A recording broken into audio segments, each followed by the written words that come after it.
দিন দিন আশার আলো ছড়াচ্ছে নীলফামারীর সৈয়দপুরের ঝুট কাপড়ের তৈরি শীতের পোশাক।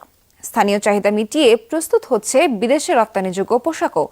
মানে ভালো ও দাম সুবিধা মতো হওয়ায় এসব শীত পোশাক এখন বিভিন্ন অঞ্চলের পাইকারদের কাছে বেশ জনপ্রিয়। দম ফেলার ফুসরত নেই সৈয়দপুরের ৫ শতাধিক পোশাক কারখানার কারিগরদের। দিনরাত চলছে শীতের পোশাক তৈরির কাজ। ঝুট কাপড় দিয়ে পাতলা, মাঝারি ও ভারী শীতের পোশাক তৈরি হচ্ছে নারী, পুরুষ সহ শিশুদের জন্য। প্রস্তুতকারকরা বলছেন, শীতের তীব্রতা অনুযায়ী বাড়বে পোশাকের চাহিদা। দেশীয় বাজারের পাশাপাশি রপ্তানির জন্য পোশাক প্রস্তুত করছেন তারা। এখানকার মালের কোয়ালিটি আছে, বিভিন্ন প্রকারের মাল আছে।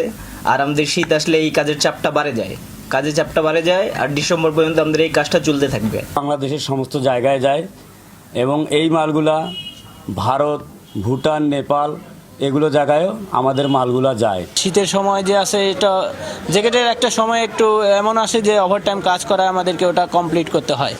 স্থানীয় ক্রেতা বিক্রেতারা বলছেন, এরই মধ্যে জমে উঠেছে ব্যবসা।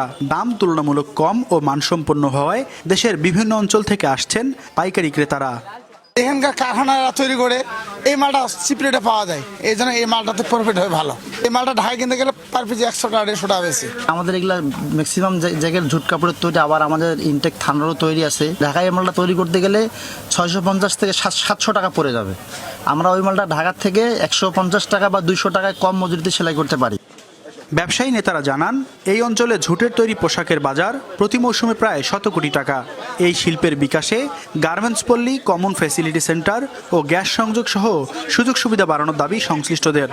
যদি সৈয়দপুরে ওয়াশ প্লান্ট হইতো, মানে গ্যাসের সংযোগ দিয়ে ওয়াশ প্লান্ট যদি হইতো, তাহলে আমরা মনে করেন উন্নত কোয়ালিটি করতে পারতাম।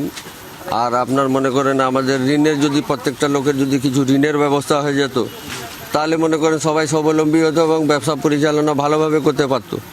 কম সুদে ঋণ বিতরণ, বিনিয়োগ ও অর্থায়ন সহ শ্রমিকদের কর্মপরিবেশের মান উন্নয়নে নজরদারি রাখার আশ্বাস প্রশাসনের।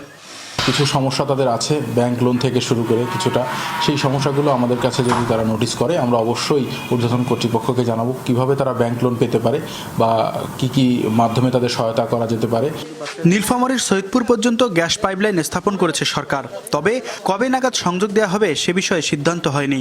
গ্যাস সংযোগ নিয়ে ওয়াশ প্লান্ট স্থাপন করা গেলে ঝুট কারখানার পরিধি আরও বাড়বে বলে আশা শিল্প সংশ্লিষ্টদের। মাহমুদ রফিন, যমুনা নিউজ, নীলফামারী।